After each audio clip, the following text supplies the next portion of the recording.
welcome to the first edition of I don't know what it's called. I don't know if we're calling it Talk Back with Tracy, Tea Time with Tracy, or Tuesday Night with Tracy. If you guys have any ideas for what we should call this Tuesday night thing, please let me know, and I'm open to any cool ideas that you guys have for names for this.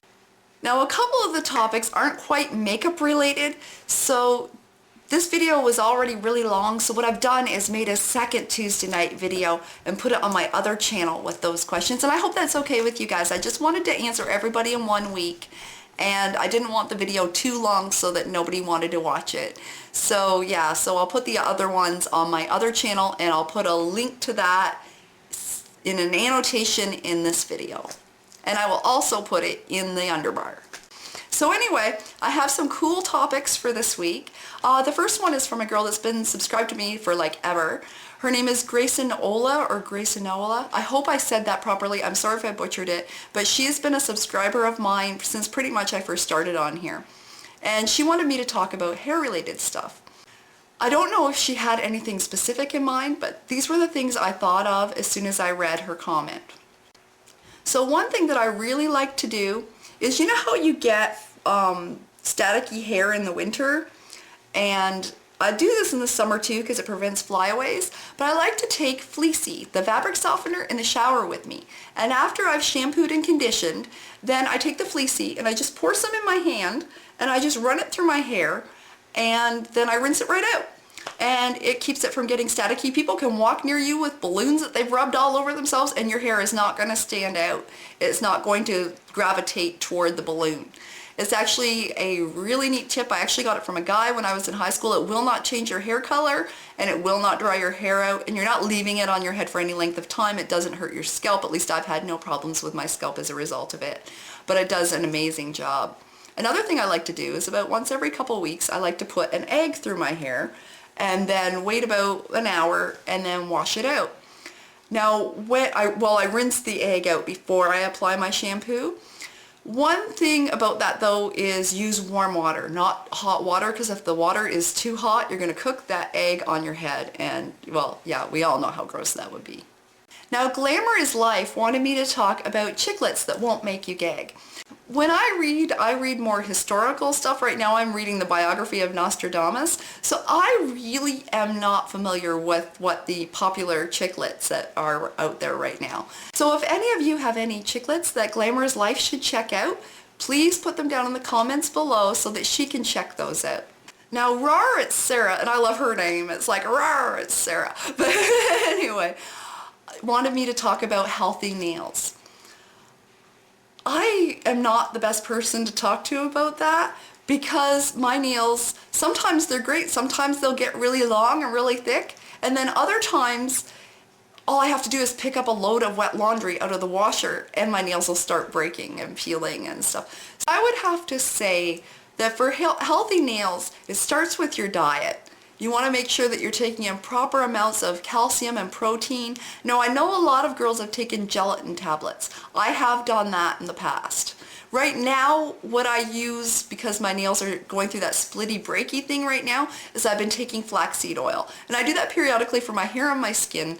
And I hadn't thought of doing it for my nails, but my son mentioned to me that whenever I'm taking it, my nails seem better too. So I'm giving that a go and see if that will work. I know that there are some topical things that you can apply, like there was a company that had like a nail polish, but it wasn't really a nail polish. It didn't shine or anything. It was just clear and there was no shine, no nothing. It was like vitamin E that you painted on your nails. I don't know how that would work and how well that would penetrate. I also think in order to keep your nails long, it's a good idea to paint them because it gives that extra little bit of protection and those extra layers to protect them from breakage, etc. However, the way to have the healthiest nails is probably not to put any polish on them at all. Now, when you polish them, you're going to want to use like a base coat and then put a couple coats of your polish over top and then a top coat. It's Erin would like me to talk about split ends and how to prevent them. One of my favorite things to use for that is coconut oil. And what I do is I will put it all through my hair. I do it for you right now, but then I'd be greasy for the rest of this video. But I like to put it all through my hair, like mainly in the ends, but sometimes I'll go right on up if my hair is really dry. and then I will leave it for half an hour, sometimes overnight, but I don't like to do it overnight as much because I find that my hair is limp for like 3 weeks later. So half an hour is good. And then I apply shampoo to my hair before I get it wet. So the shampoo goes on before your hair hits the water, because what happens? Oil and water do not mix, right? So you want to work the shampoo through your hair, and then, only then, do you put water on your hair. And you rinse the shampoo out, and then you put the conditioner on. And it's really good for your hair. It helps to prevent split ends. And not only that, but coconut oil is actually the only oil that can penetrate the skin and penetrate the hair shaft. So coconut oil will actually, fix some of the damage that's been done to your hair. Another way of preventing split ends is to use a wide tooth comb when you get out of the shower. Now, you don't want to use your regular brush, you don't want to use a regular comb, you want something really wide tooth. A wooden one is the best to comb through, and that will prevent breakage and split ends and everything else. Another way to prevent split ends is to avoid heat styling altogether, and if you're going to do it, make sure you apply some kind of protectant on your hair first. And a good way of preventing breakage is, if you must put your hair in a ponytail, don't use those little elastics, use like a scrunchie instead. Katie D2507 wanted me to talk about my favorite drugstore products. Well, we all know that I love NYX and Prestige eyeshadows. I think they are the best drugstore shadows. They give you great value for the price. A lot of their colors are good dupes for MAC products. The colors are what they say they are. So when you're looking at the color in the package, with CoverGirl and some of the other drugstore brands, you're looking at the color in the package and it looks gorgeous. You go home and put it on your lid and you can't see it. With the NYX and the Prestige, you don't get that. The color actually shows on your lids. I really love those. I love Physicians Formula foundations, and I'm going to show my foundation because I promised Mercedes, I forget the numbers of her name, but I promised Mercedes that I would, because she was looking for this in the store. So this is what it looks like head on. It's like an oval shape, and then it's like this, and it's got like a little dome lid, but I don't know what I've done with my lid. And it comes with a little brush in the top. Brush is basically useless. I give them to my daughter. But yeah, I love Physicians Formula foundations, bronzers, blushes. I love Prestige mascaras. I have a lot. See, I'm a drugstore girl. Boy, I bet a lot of haters are going to have a lot to say about that. But no, seriously, when it comes to makeup, I love the drugstore. I love looking through there for, not just for bargains, but for bargains that actually work. And a lot of it's hit and miss, but then you find something that you love. And something that's not really beauty related from the drugstore, but that I like to have on hand, is baby wipes.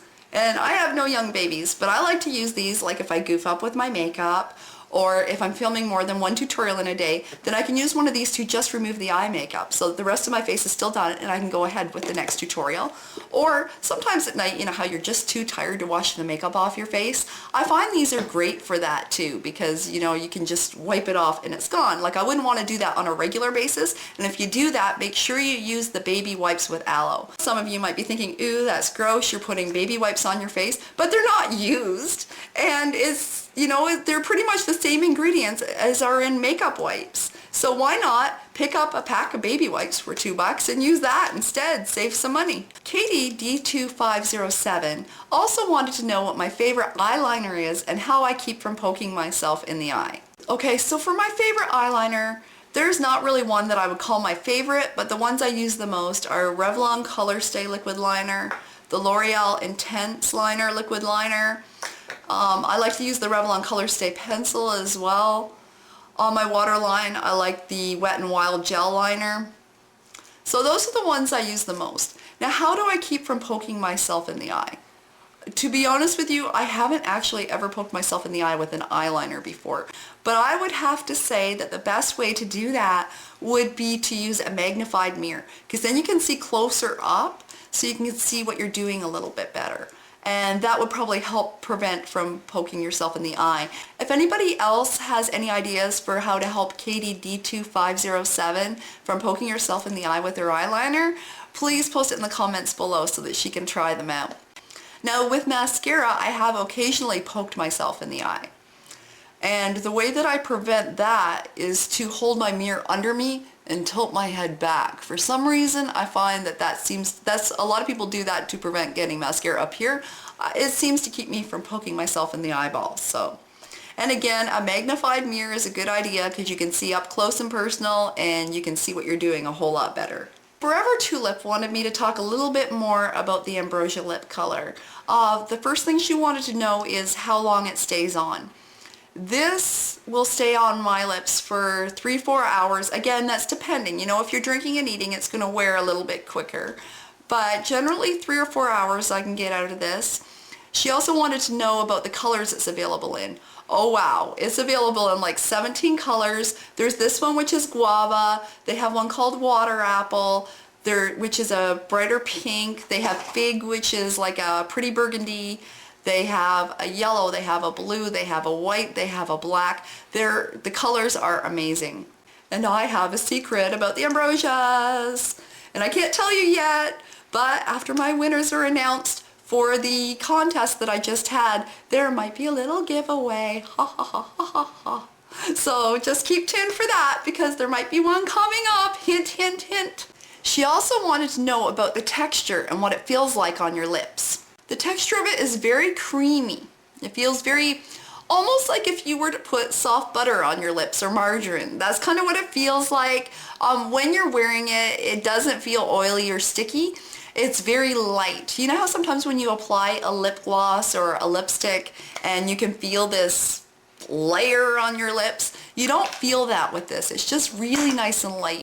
And it's a little tingly, like I said in my review video. It's very refreshing. Now, a user who has asked to remain anonymous asked me to mention to you guys, because she found out the hard way. I actually found this out before, and she found out the hard way, that if you cannot post a video as a video response to more than one video.